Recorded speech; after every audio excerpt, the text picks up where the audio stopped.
छत्रपती संभाजीनगरच्या वैजापूर शहरामध्ये एक आमरण उपोषण सुरू आहे आणि ते आमरण उपोषण कशासाठी आहे तर डॉक्टर बाबासाहेब आंबेडकर यांच्या स्मारकासाठी जी जागा देण्यात आलेली आहे तिची ग्रामपंचायतीमध्ये नोंद व्हावी या छोट्या मागणीसाठी हे उपोषण सुरू आहे।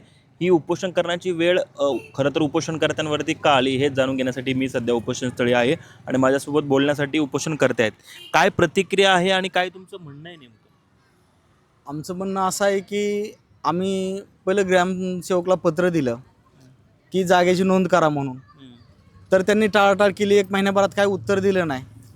त्याच्यानंतर आम्ही वरिष्ठांना पत्र दिलं की तात्काळ ह्या पत्राच्या अनुषंगाने कारवाई करा आणि ग्रामसेवकसुद्धा दोषी आहेत त्यात, तर ग्रामसेवकवरसुद्धा कारवाई झाली पाहिजे आणि डॉक्टर बाबासाहेब आंबेडकर या नावाची तिथं नोंद घ्या रेकॉर्डला आणि जी बी काय दोषी आहे ती त्या दोषीवर कठोर कारवाई करा आणि बाबासाहेबांचा पुतळा बसवताना कुठलंही परमिशन घेतलेलं नाही, तर पूर्ण ही जातीय दंगल घडवण्याचा यांचा कट कारस्थान आहे हे असं आमचं म्हणणं आहे।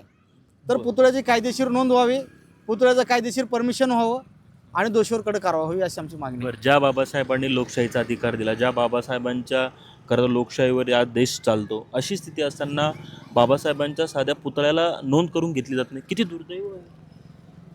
ही जाणीवपूर्वक हेतू पुरस्काराने हा प्रकार घडवला जातोय।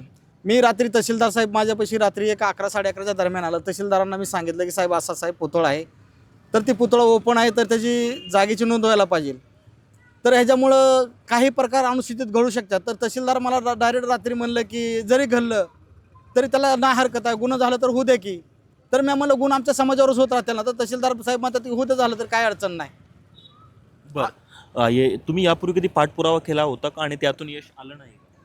नाही, मी पाठपुरावा केला पण त्या पाठपुराव्याला मला कुठलंही माझ्या मनाजोगतं उत्तर मिळालेलं नाही मला। बरं, आता तुमची भूमिका काय असणार आहे? आमची भूमिका अशी आहे की डॉक्टर बाबासाहेब आंबेडकर या नावाने रघुनाथपूरवाडी इथं नोंद करण्यात यावी आणि दोषीवर कठोर कारवाई करण्यात यावी ही माझी मागणी आहे। बरं, तुम्ही कालपासून उपोषणाला बसलेले आहेत, कुठलाही तोडगा निघालेला नाही अजून? तोडगा निघालेला नाही, येणारे अधिकारी मला पूर्ण उडवडीची उत्तरं देत आहेत। आता भूमिका काय असणार? आता भूमिका माझी एकच आहे की ठामपणे की डॉक्टर बाबासाहेब आंबेडकर यांच्या नावाची नोंद करण्यात यावी आणि दोषीवर कठोर कारवाई करण्यात यावी।